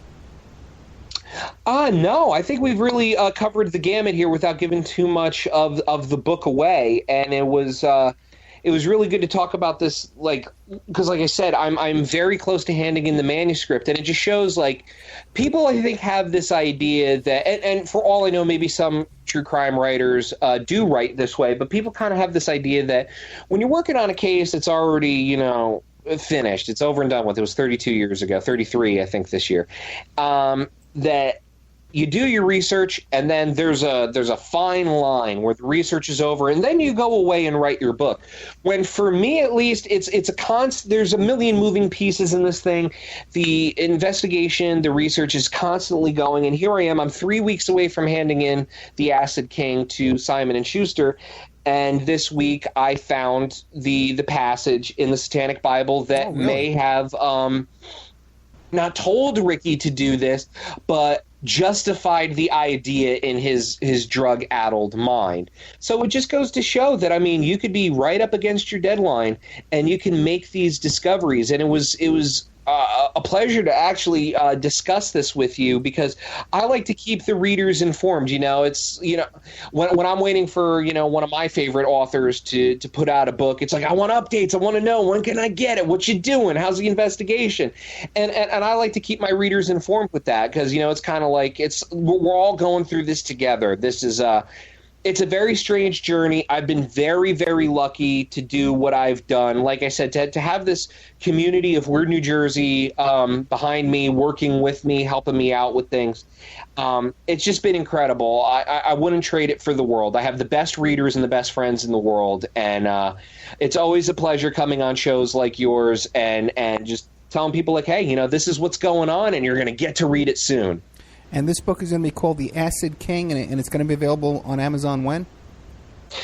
Somewhere within the next year. I'll have a firm date once it's handed in and it's edited, but if you want updates on when that date is coming, you can follow me on Twitter at jpollackauthor. That's JPOLLACK author. and just keep Googling the Acid King, Ricky Kasso. I'm going to be doing press on this leading up to it, keeping everyone posted, because I know this is a case that, I mean, you grew up with it. You know all about it. And I think a lot of people, because the public was largely duped. Like, I won't go too much into it, but in 1987, there was a paperback book that came out called Say You Love Satan. Right. And Say You Love Satan upset a lot of people who were around back then, because literally this author, David St. Clair, all he did was read a couple newspaper articles and literally made the rest up. Like, it's invented. And he plagiarized the Rolling Stone article in it, a couple of the Newsday articles. And let's face it, in an era before Google and instant fact-checking, if you didn't live on Long Island at the time, you picked up this book and read this, you thought that was how it happened. It's like, well, it's a book. It's got to be true.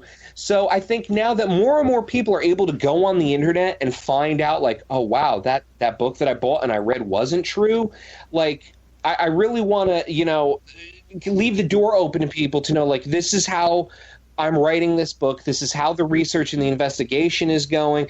And soon it'll all be out there for everyone to know that this is the true story of what happened with Ricky Kasso in Northport. And the truth is literally stranger than fiction. Like, I don't see why anyone would make anything up with this story, because the story's horrifying. And where can people find your podcast again? Well, the Devil's Teeth podcast, you can find that. You can search for it on Google, just Devil's Teeth podcast. There's a Twitter account that I run with it. It's at Devil's Teeth Pod, Pod. And if you want some more of the kind of lighthearted side of conspiracy theories, UFO sightings, Bigfoot, a little bit of true crime, with a satirical edge, I'm lucky enough to co-host a podcast with my best friends in the world. It's called Podcast 1289-1289. You can follow us on Twitter. Yeah, and don't forget Weird New Jersey, too. He writes for Weird New Jersey. Yes, weirdnewjersey.com. Also on Twitter and Facebook. Jesse Pollack, thank you so much, my friend. Ed, thank you for having me. Keep in touch, okay? Thank you. Will do. Thank you. Okay, yeah. Okay, yeah. That was weird. All clear, guys. Thanks. Thank you. Send me a blurb, Ed. You got it. All right, man.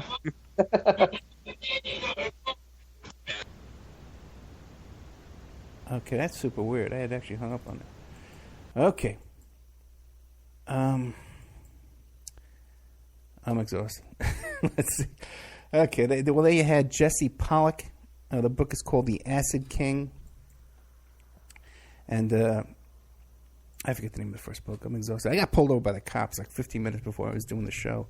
So that's why I was kind of rushed in here and a little distracted. Let's see. Coming up next week on Saturday, we have Michelle Stevens, Dr. Michelle Stevens. She was just on Dr. Phil there. She has a fascinating story about when she was brought up in a dog cage, basically from the age of 8, and raped and molested by this creep of a stepfather. Fascinating story there. Her mother just met this guy, and the guy said, "Hey, let me take your daughter to my house for the weekend." The mother said, "Okay," and that was pretty much the end of her innocence. A lot of stuff coming up tomorrow. I'm taping this big story. I don't want to mention the names, but it involves MK Ultra and a woman who was assassinated, and I have her boyfriend coming on the show. We're going to get to the bottom of that. A lot of stuff going on. And taping a show Monday about a girl here in Las Vegas who died in a hospital because she didn't have the right kind of medical insurance. She didn't receive the kind of treatment that she needed. A lot of updates and stuff going on in OppermanReport.com. That's our members section where you can go and find new content, additional content, all kind of great stuff you won't hear live on Friday nights. You won't hear it live on Saturday nights. You have to log in to OppermanReport.com, sign up, become a member. And that's how you get that content. Only exclusive. It's the only way to get it. Don't forget our sponsors, pscoco.com and emailrevealer.com and all good old Subash Technosis. Don't forget SubashTechnosis.com. I haven't mentioned them in a while. Our sponsorship with them is a little more casual. But if you need any kind of search engine optimization or a website design or outsourcing, any kind of fun stuff like that, SubashTechnosis.com. They can handle all your needs there. Any kind you need thing there. I need done on the internet. Okay, guys. I want to thank you so much. I have nothing left to say. Let me just start the next show. Next show will be coming up is a repeat of William Ramsey from last week. And then Doug Campbell with the Dallas Action coming on 1 hour after that. Will be all live, brand new content. So stay tuned over here on Awake Radio and People's Internet Radio and PSN Radio and I think a couple of those other guys too play us as well. Okay, let me find a nice show here from there we go. William Ramsey.